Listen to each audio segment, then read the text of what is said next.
All right, part three. And I didn't plan on doing this week, but it just seems like it's so timely because, as a matter of fact, we got something from the Department of California Real Estate that is talking about fraud warnings for California homeowners that are in financial distress.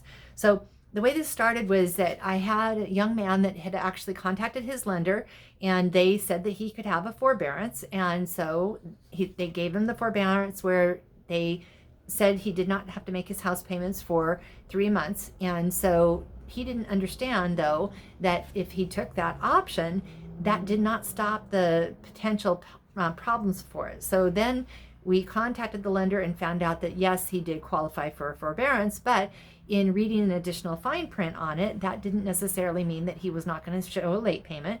It also had not given him any kind of specifics as far as what the repayment was going to be or how they were going to handle the balance that was done. They had several options that were available, and we'll cover that probably tomorrow just because it's so much information. But what was really interesting is that right after that, that's what we found out yesterday, which was yesterday's video.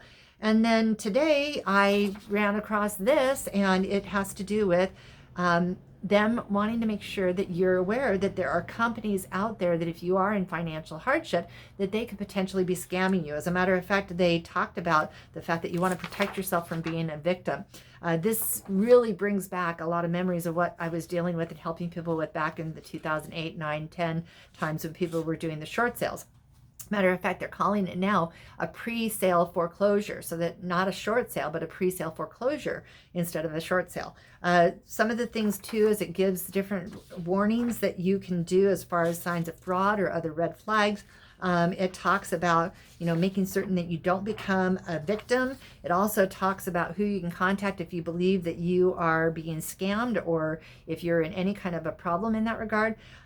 So I really want you to help me get this out. If you have, or if you know of anybody that has taken advantage of a potential forbearance, help me educate them and help you educate them that it may not be everything that they expected it to be. As a matter of fact, there's a lot of hidden stuff that's in there. And we're going to there's one other topic we're going to cover tomorrow, just because there's so much on this that you're going to be surprised about as well. As a matter of fact, I had a lady that reached out to me yesterday who actually had been scammed and had actually had somebody that reached out to her and had listed her property for sale as potentially got it sold, but at the same time they were completely out of the area, didn't even come into the area, and totally took advantage of her. As a matter of fact, it's going to cost her approximately $100,000 in lost potential value because of the fact that she did not know and she trusted them and thought that they were doing everything in her best interest.